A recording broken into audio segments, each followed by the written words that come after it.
Welcome back, guys. And today we're going to be talking about the United States men's national team and what's happened to them. And if you don't know us personally, we're all roughly around the same age. And for me, growing up, I'm that guy that doesn't really watch soccer that much. I follow the team every 4 years for the World Cup, or if they're playing a big match, maybe against Mexico, I'll watch. But am I wrong in saying that from the early 2000s till about 2014, they had kind of a golden era? Whether it was Clint Dempsey, Landon Donovan, Josie Altidore, they were never going to win a World Cup, but they had enough talent on the roster and they played hard enough to where they weren't an easy win for some of the top teams. And they played with a lot of pride. And I think that's kind of missing from the team. Would you say that time period was their golden era? And why would that be the case, if so? I 100% agree when it comes to the last generation. You could even put it back to the '94 World Cup team, where Alexis Lalas and the team of that caliber really started the whole golden generation of the U.S. national team. And I feel like the whole Jurgen Klinsmann era, you could even say the Bradley era, these teams had at least consistent core. You could say they switched out a couple players, but there was always a consistent core. And I feel like that's the one thing that the U.S. national team is missing nowadays is that consistent core. What it was for the U.S. team during that era, they always had a top keeper like Tim Howard. They always had a top defender, if not a top defender, a serviceable defender. Um, and a lot of times you could say it was DeAndre Yedlin. You could say it was players of that caliber where they were always consistently there doing what they needed to do. And in the midfield, you needed that maestro, that sort of general, the captain, like a Bradley.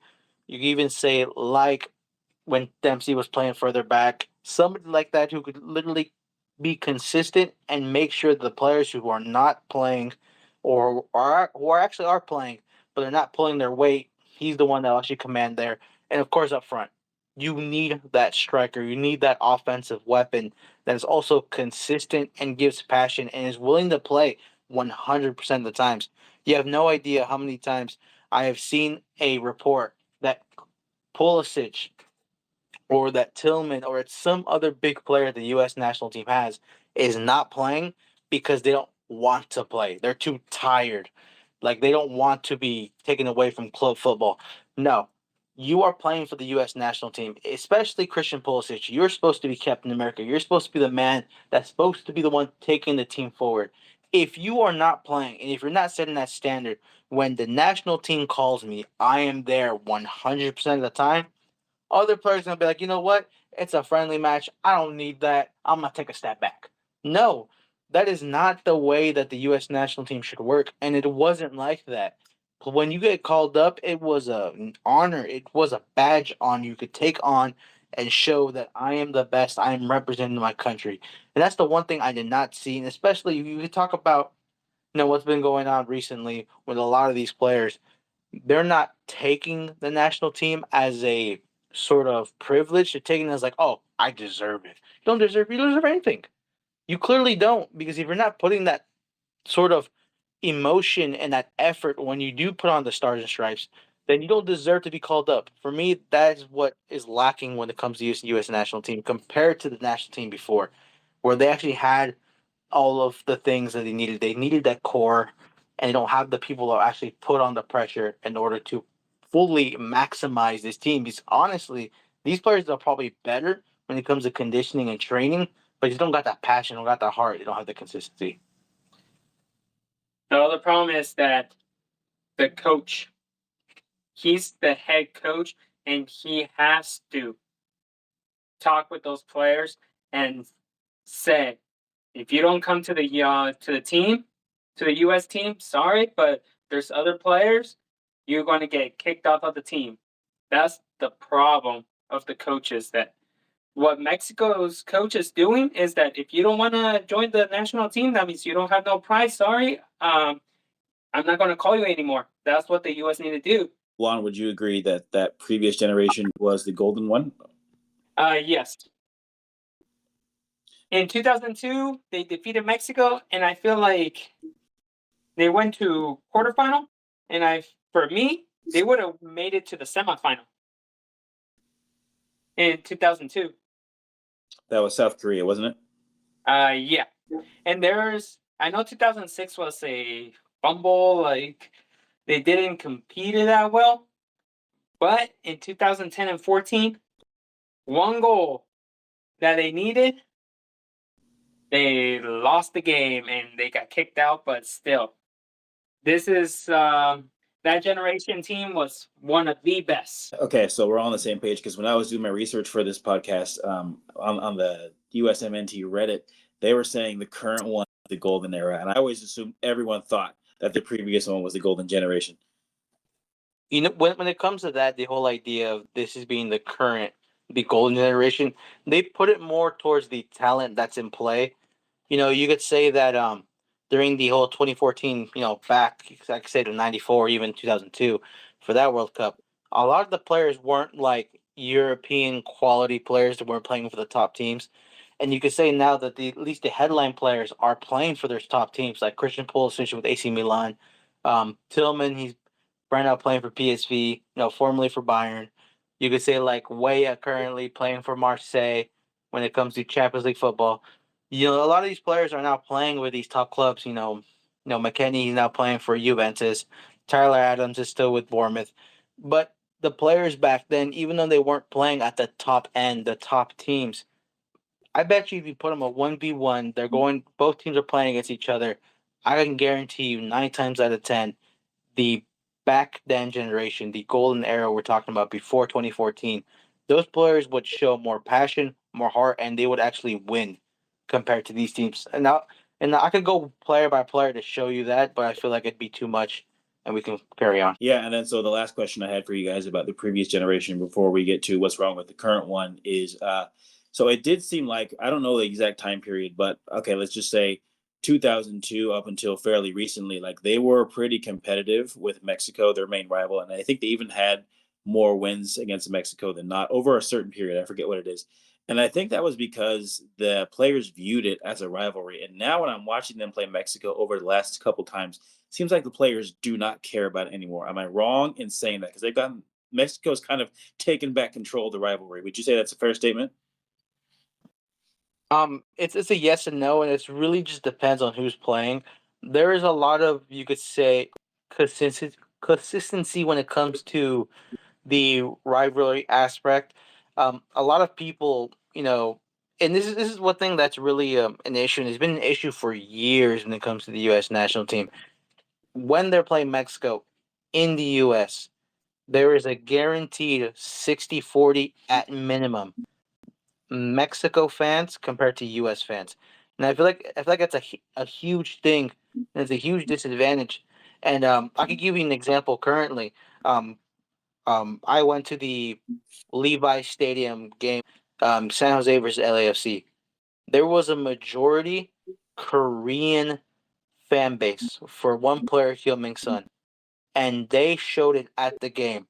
Every time the LAFC got the ball, every time Heung-min Son got the ball, there was a clear, loud difference. The levels was different.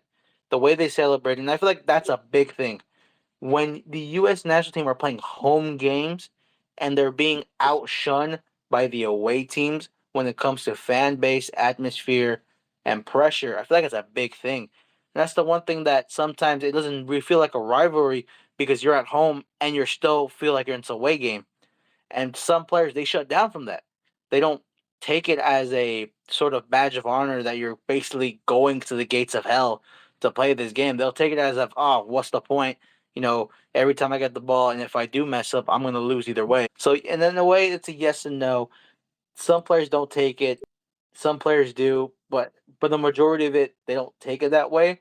So instead of the game feeling special, a lot of the times the game feels stale. And that's the one thing that the U.S. national team needs to do, not make games stale. And here's another thing. When they stopped playing in Columbus, because the main reason why US and Mexico they always play in Columbus is just because number one, the American fan base they know that this is the place that Mexico always feared the US. I feel like the US needs to stay in one certain spot. If you think about it, I mean, we all played sports. If you're playing in an atmosphere on the road and the fans are jacked up. Like, wouldn't that make you want to play harder? But apparently not for some of these current players, right?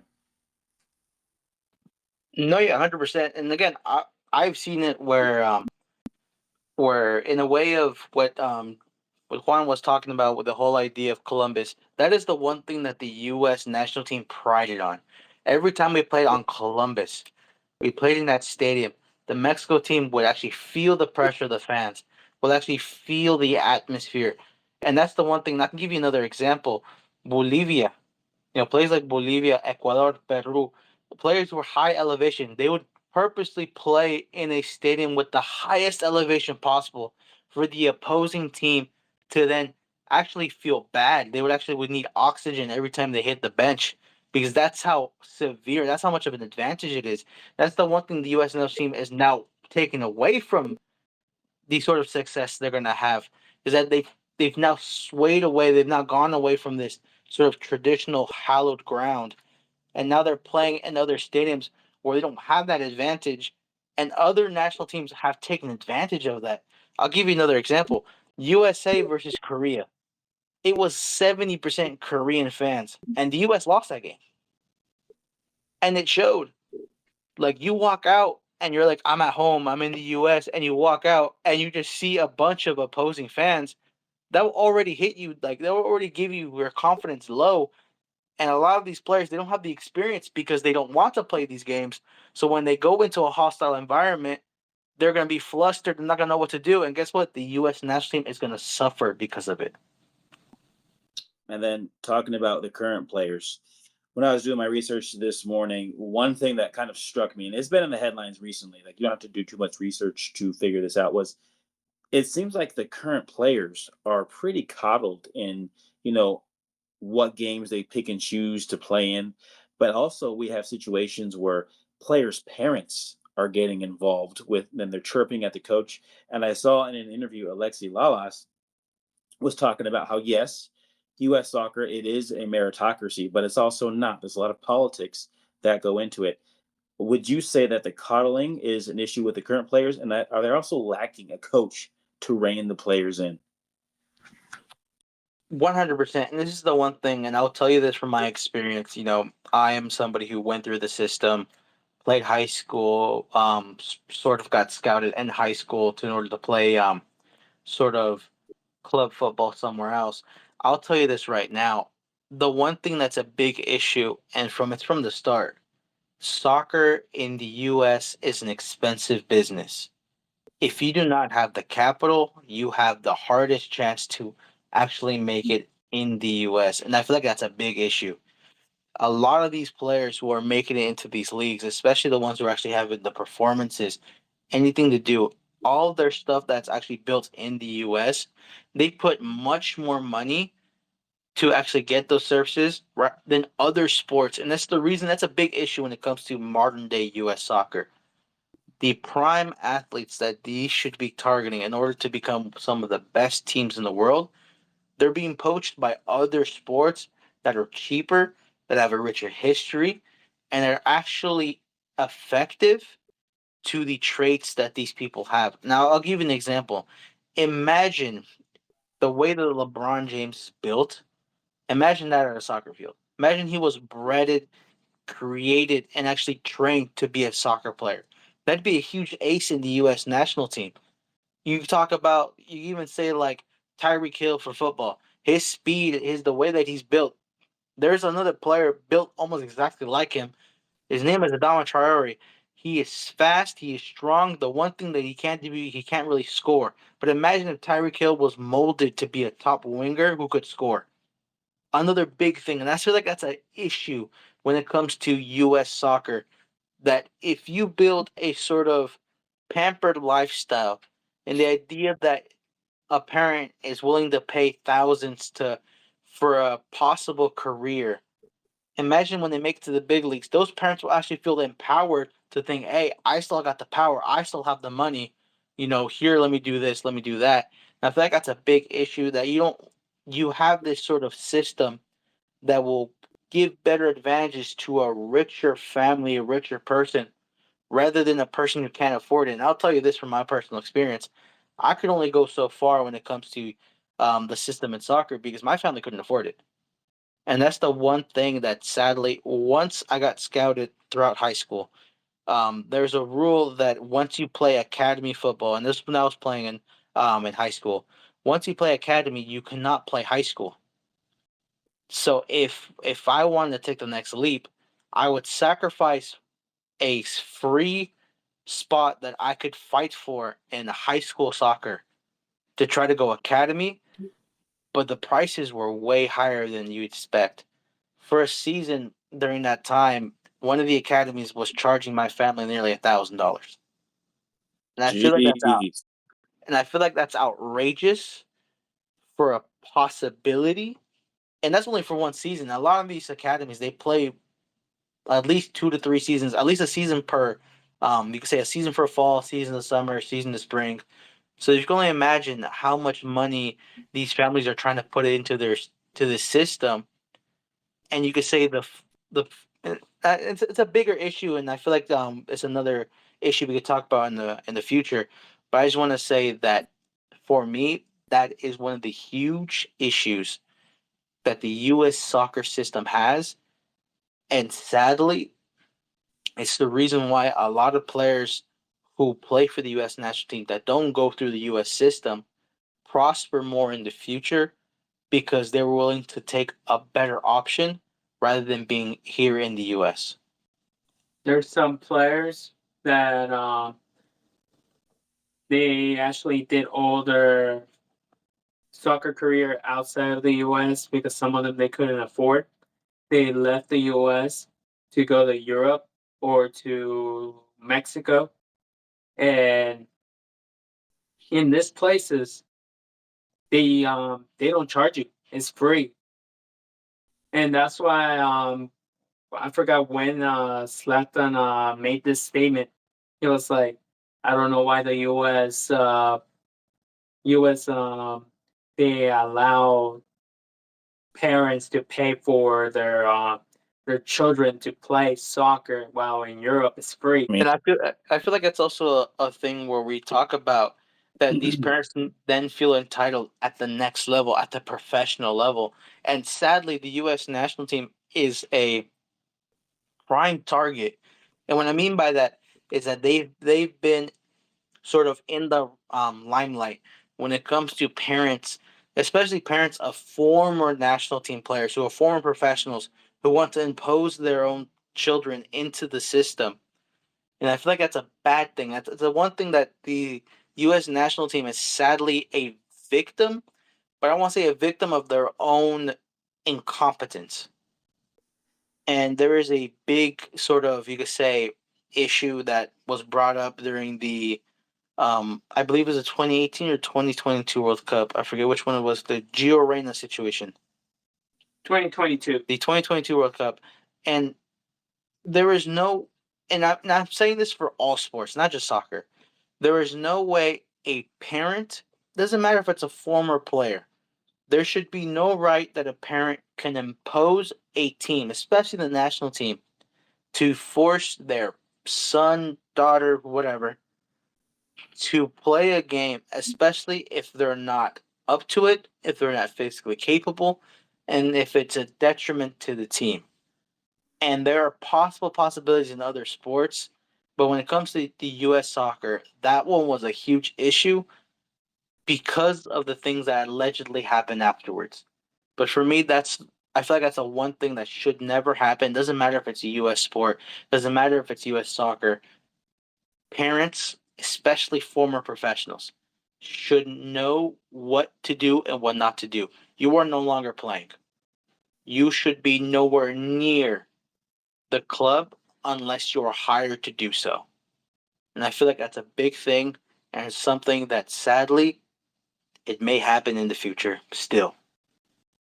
yeah, I could not believe that Pulisic's parents were going after the coach and not, everyone has beef, but they were specifically talking about his playing time publicly. I cannot believe that. That should be a conversation between the player and the coach. Like, are they lacking a manager, or is it a bigger issue? Like, as far as reining the players in and the parents, because you could get a guy that's like, I don't care what the parents are saying, or would that not solve the problem in your opinion? For me, you could start it at the level of the manager of the coach, but it has to be the directors. Whoever is in charge of not just the team selection, but whoever is in charge of the management of the whole, you could say 2 week because international play, if it ain't a tournament, is usually just 2 weeks. They come in, they play usually play on a Saturday, and then they play again on a Tuesday or Wednesday. And then they're back out with their national team. When it comes to that sort of situation, you need coaches, especially because, and ain't my words, and it's the words of Alexi Lalas, these are pampered millionaires who think they could do what they want and they can expect a spot on the national team. And this is the reason why I respect Alexi Lalas on a lot of things. Number one, he speaks his mind, and probably a lot of times, especially when he talks about the way the players play, he is mostly right. He is somebody who gone through the system, played during the time you could say during the '90s where it wasn't really a lot of money, all the support that they get. He spoke the truth about one thing: these players are pampered to the point where they expect a spot, and when they don't get a spot, they will complain to everybody in the world and want that manager fired. There's one manager who didn't take their crap, and this is the reason why I respect Jurgen Klinsmann. You know, top player. He didn't really need to take on the U.S. national team. He was a former Germany national player and a former Germany coach. He is somebody who took that team to another level, but sadly, the talent at the time couldn't have him sustain it. He was during a time where Donovan was still, he was a little bit out of his prime, but he was still serviceable. So was Dempsey. Talk about players like Jesse Zardes. Talk about players like Tim Howard.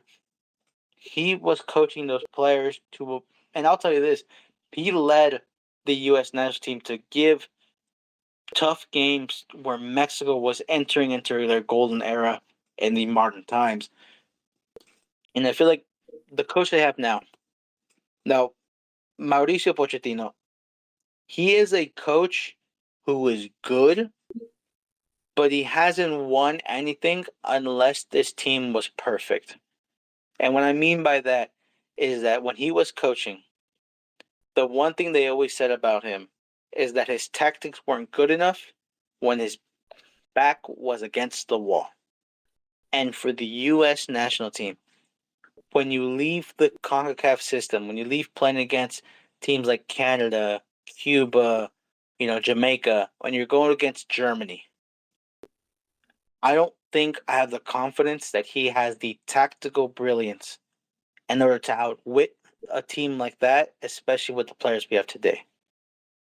And I feel like the U.S. national team needs a coach that, number one, doesn't have a pyramid system to the players. And this is what I've noticed in recent times when it comes to U.S. national team. Pulisic is untouchable. No matter what happens, Pulisic will be on the team. He will start. And even if he has a bad game, no one's going to give him a bad eye. The U.S. national team needs a coach that, number one, makes sure the players are fit. Conditioning is a big issue. And number two, puts a mindset that if you're not here 100%, good luck next time. And number two, actually play players who are actually there not because of their name, but because of the way they play and their form. There is a coach who is the manager of FC Barcelona. His name is Hansi Flick.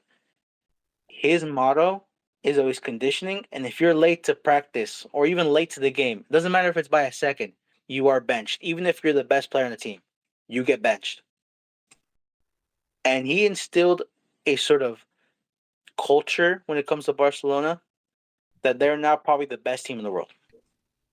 The U.S. national team needs somebody like that who instills a culture, makes sure that if you're doing this, now I even say this for the people who know basketball, and Eric Spoelstra, somebody who has a system, has a culture in place, and all the players who are there after fall in line or get the hell out. And I feel like that is what the U.S. national team needs. That is true. And here's another thing. What the U.S. national team needs, they don't need. Well, they could get like one of the best coaches, but they don't know the real culture of America. They need an American coach that knows the culture, that knows the players, because the recent coach right now, he's Argentinian, but he doesn't know the American culture. He doesn't know anything about like how the American soccer style is. If you get an American coach, he knows everything, and that's what they need at this moment. Um, yeah, I think you made a good comparison because I was thinking like from everything I've learned recently, I think it might be honestly worse than the NBA, and we've talked about that before. So then, as we wrap this up, what do you guys think would have to happen to change the team? Not necessarily to win a World Cup, but to make them internationally respectable again, and to kind of reach their potential. Because people say like, "Oh, soccer isn't that popular in the U.S.," and it's true, but we can't find 11 guys to be a top 10 team. What do you think needs to happen to change that? For me, number one is, and I feel like it's not really a big thing, but I feel like it's something that needs to be established, a system. And this is the one thing that I'm pretty sure I saw this stat. Since the tenure of Mauricio Pochettino, he hasn't had a consistent starting 11. There hasn't been two games in a row where he's played the same exact players in the same exact system in the same exact position. And I feel like that's a huge issue. And I feel like that's one thing that if you have no consistency, if you don't have a culture, you don't have a plan, there's no way you can improve as a team.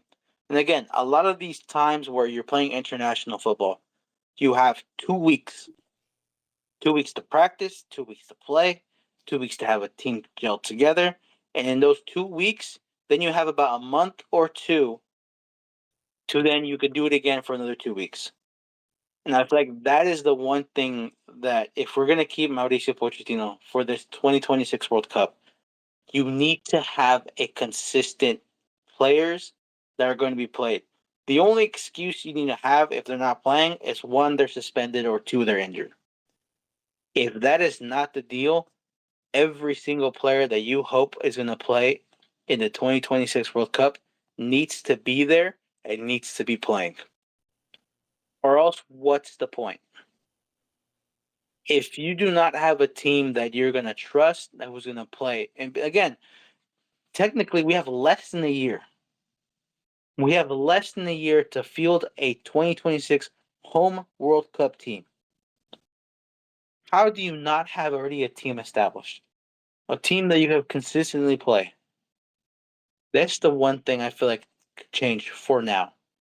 For the future, it's very easy. The whole soccer culture and system needs to change. We need to adopt a European style system and culture. What I mean by that is that if you are playing soccer, number one, it's cheaper to make leagues competitive when it comes to the youth sports. These teams already established in the MLS, there's no relegation. You're having a consistent money coming in and coming out. They should have an academy that is number one free, but number two, looks and feels like a university. What I mean by that is that you have housing, you have education, and when you're not sleeping and if you're not studying, you're out there in the field practicing and playing. That's the things that England has, that Germany has, Mexico has it. A lot of these nations that are good at soccer have this culture that if you're playing soccer, you could be poor, but you still have the same opportunity as somebody who's rich. And you get the education and you get this sort of culture that comes with it. I feel like those are the things. The first one, it's something that could be changed now, especially now that we're going into this new World Cup. That's a home World Cup. That's the things that need to change right now. And in the future, that is the big thing that needs to be changed. If you do not change the culture in soccer and you don't make it, I would say free, but at least affordable, then there's no way you could change that aspect in the US for the future. And I could tell you this right now, that's the one thing that these other sports in the nation have done.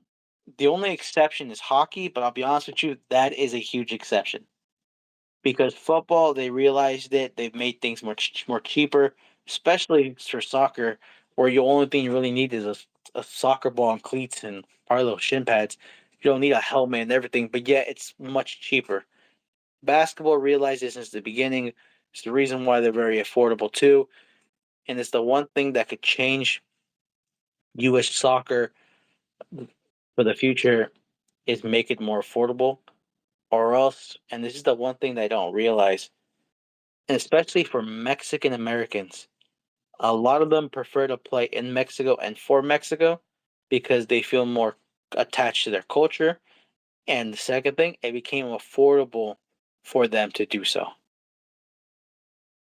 I agree with you in that part because if they don't make it affordable for the people who for the parents who cannot pay $1,000 back then, now it's more than $1,000. It's $3,000 per like season. That means now parents are paying 12 or even more, depending on which league they are competing on.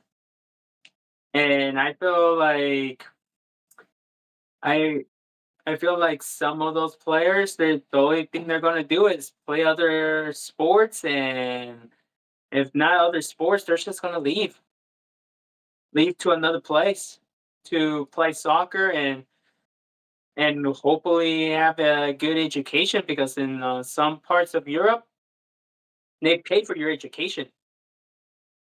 And I heard that in Mexico, Chivas, they pay for the players' education, and that's what the U.S. needs to do for the young talent. If you want to play, we'll pay for your education. And thank you for listening. If you enjoyed this episode, please consider giving us a follow, and we will be back with more content very shortly.